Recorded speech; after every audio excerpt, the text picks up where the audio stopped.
Selamat pagi, selamat siang, dan selamat malam kepada saudara-saudara sekalian yang mendengar dan melihat video ini. Kami akan menjelaskan sejarah Indonesia, dan kami berasal dari kelompok 2, kelas 11 IPA 1 SMAK Santa Maria Surabaya tahun ajaran 2017-2018. Kami terdiri dari Brigita Evania, Cikita Jasmine, Kristalia Emerald, Felicia Harsono, dan Maria Anastasia. Kami akan menjelaskan proses masuk dan berkembangnya kolonialisme dan imperialisme bangsa Portugis di Indonesia. Latar belakang dari masuknya Portugis adalah setelah perjanjian Tordesillas pada tahun 1942, pelaut-pelaut Portugis di bawah pimpinan Bartolomeu Dias mencari jalan keluar untuk menemukan dunia timur yang merupakan pusat rempah-rempah. Namun pelayarannya hanya sampai di ujung Afrika Selatan. Hal ini disebabkan oleh besarnya gelombang ombak Samudra Hindia, sehingga kapal-kapal yang dibawa oleh Bartolomeu Dias tidak berhasil melewatinya. Oleh Bartolomeus, Tanjung itu dinamakan Tanjung Pengharapan.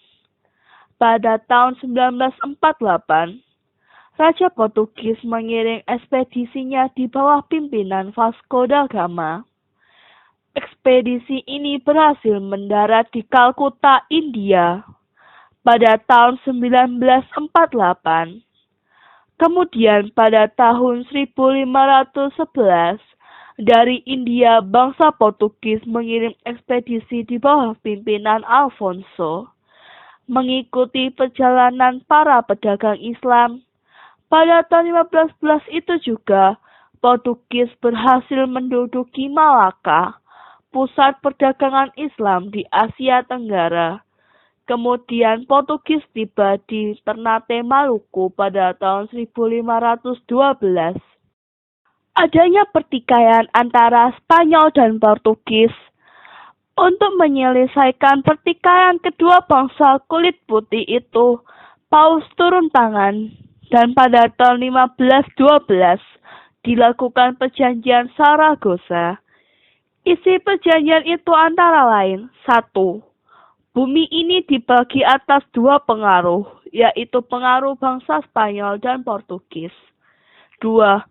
Wilayah kekuasaan Spanyol membentang dari Meksiko ke arah barat sampai Kepulauan Filipina, dan wilayah kekuasaan Portugis membentang dari Brasilia ke arah timur sampai Kepulauan Maluku.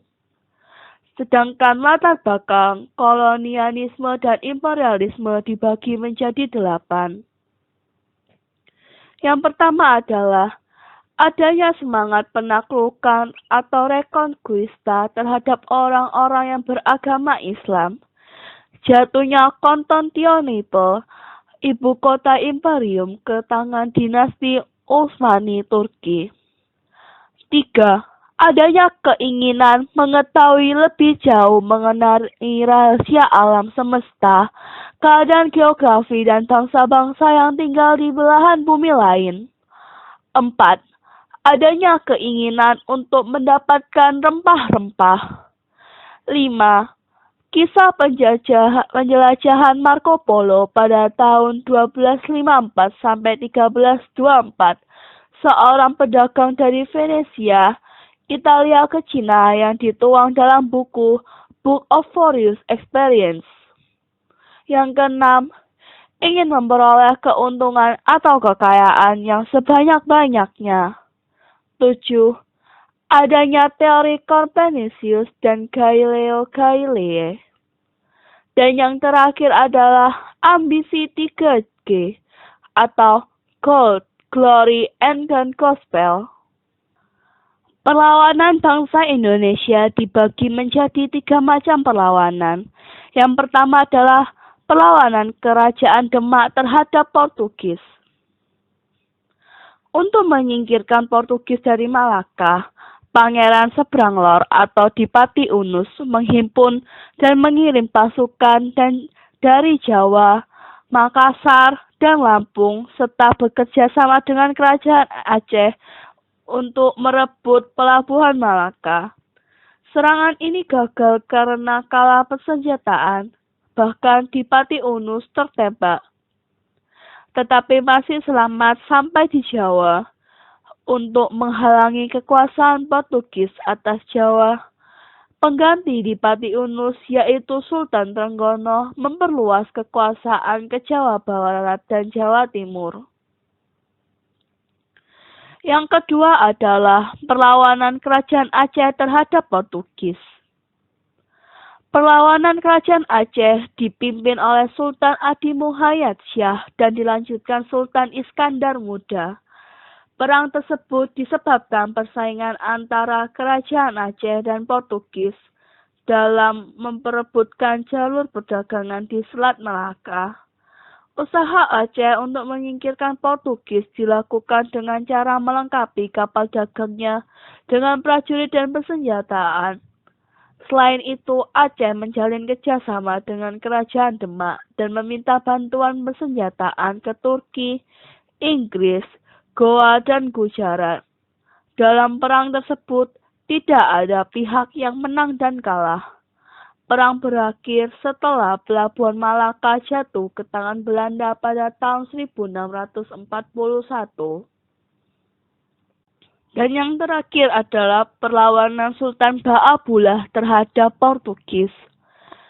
Pada tahun 1512, bangsa Portugis berhasil menemukan Kepulauan Rempah-Rempah, Maluku. Saat itu bangsa Portugis yang dipimpin oleh Antonio de Alvaro mendarat di Ternate. Kedatangan Portugis semula diterima dengan baik oleh rakyat Ternate. Bahkan Sultan Bayano mengizinkan Portugis mendirikan pos dagang di Ternate. Sultan dan rakyat Ternate terhadap Portugis dapat menjadi pembeli tetap rempah-rempah dengan harga tuki. Portugis juga diharapkan dapat membantu Ternate untuk mengalahkan Tidore yang menjadi saingan dalam perdagangan rempah-rempah di Maluku. Setelah mengetahui Ternate menjadi pusat utama perdagangan rempah-rempah di Maluku, Portugis berniat memonopoli perdagangan rempah-rempah di Ternate. Bahkan Portugis ikut campur dalam urusan pemerintahan di Ternate. Tindakan Portugis tersebut akhirnya memancing kemarahan rakyat Ternate. Pada masa pemerintahan Sultan Hairun, rakyat Ternate bangkit melakukan perlawanan terhadap Portugis. Sultan Hairun mengorbankan perang mengusir Portugis dari Ternate. Perlawanan itu telah mengancam kedudukan Portugis di Maluku. Keberadaan Aceh dan Demak yang terus mengancam kedudukan Portugis di Malaka telah menyebabkan Portugis di Maluku kesulitan mendapatkan bantuan. Oleh karena itu, Gubernur Portugis di Maluku, Lopes de Marquista, mengajukan perundingan damai kepada Sultan Hairun. Dampak bagi Indonesia dibagi menjadi 4, politik, sosial, ekonomi, dan budaya. Perubahan dalam bidang politik adalah seperti Jawa menjadi pusat pemerintahan dan membaginya wilayah perfektif. Hukum yang dulu menggunakan hukum adat diubah menjadi sistem hukum barat modern. Belanda dan Inggris juga mengajukan investasi terhadap persoalan kerajaan, misalnya soal pergantian tahta kerajaan, sehingga imperialis mendominasi politik di Indonesia. Perubahan dalam bidang sosial seperti pembentukan status sosial di mana yang tertinggi adalah Eropa lalu Asia dan Timur Jauh yang terakhir kaum pribumi. Daerah Indonesia terisolasi di laut sehingga kehidupan berkembang ke pedalaman. Kemunduran perdagangan di laut secara tak langsung menimbulkan budaya feodalisme di pedalaman. Dengan feodalisme, rakyat pribumi dipaksa untuk tunduk atau patuh kepada tanah barat Dampak bagi Indonesia yang selanjutnya adalah ekonomi. Ekonomi bangsa Indonesia terus berkurang akibatnya perdagangannya dimonopoli oleh bangsa Portugis. Dan budaya bangsa Indonesia pun mulai luntur karena banyaknya budaya barat yang masuk ke Indonesia. Tokoh-tokoh yang menginspirasi adalah yang pertama, Bartolomeus Dias. Dia seorang Portugis. Dia merupakan orang Portugis pertama yang mencoba mencari jalan baru ke Indonesia. Ia meninggalkan Portugal pada tahun 1486 dan mulai melakukan perjalanan menuju Indonesia. Bertolak dari Lisabon, bergerak ke arah selatan, menyusuri pantai barat Afrika sampai di ujung selatan benua Afrika, yang kemudian diberi nama Tanjung Harapan. Kemudian Bartolomeus Dias kembali lagi ke Portugis karena ada gelombang atau badai yang besar. Selanjutnya, upaya mencari jalan menuju Indonesia diteruskan oleh pelaut-pelaut Portugis berikutnya. Yang kedua adalah Vasco da Gama.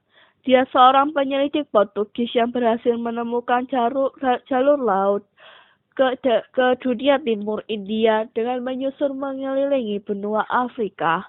Vasco da Gama bongkar Sao pertama pada tanggal 8 Juli 1947. Alur yang ditempuh adalah Kepulauan Tanjung Verde, terus ke arah selatan menembus Samudra Atlantik, berbelok ke arah timur mencapai Tanjung Harapan.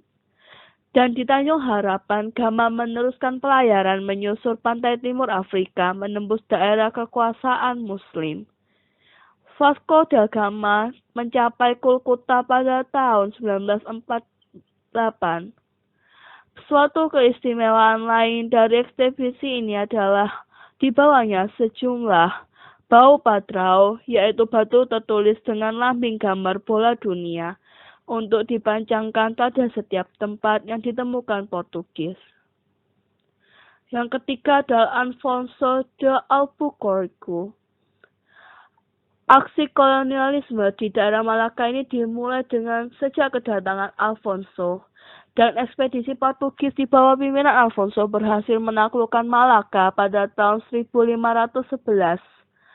Dari keberhasilan inilah, ketika mereka berangkat ke menuju Maluku, mereka diterima dengan baik oleh Raja Ternate, sehingga mereka pun dibolehkan untuk berdagang dan membangun benteng. Pada akhirnya Maluku pun jatuh ke tangan Portugis pada tahun 1512. Kolonialisme modern adalah bentuk penjajahan yang akan tidak pasti bersifat material, tapi juga bersifat umum atau budaya.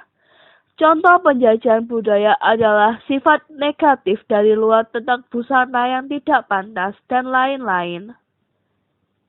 Selanjutnya adalah imperialisme modern. Inti dari imperialisme modern ialah kemajuan ekonomi. Imperialisme modern timbul sesudah revolusi industri. Industri besar-besaran akibat revolusi industri membutuhkan bahan mentah yang banyak dan pasar yang luas. Mereka mencari jajahan untuk dijadikan sumber bahan mentah dan pasar bagi hasil-hasil industri. Kemudian juga sebagai tempat penanaman modal bagi kapital surplus. Sekian dari presentasi kami. Berikut adalah sumber referensi yang kami dapatkan. Kami mendapatkan 3 sumber referensi.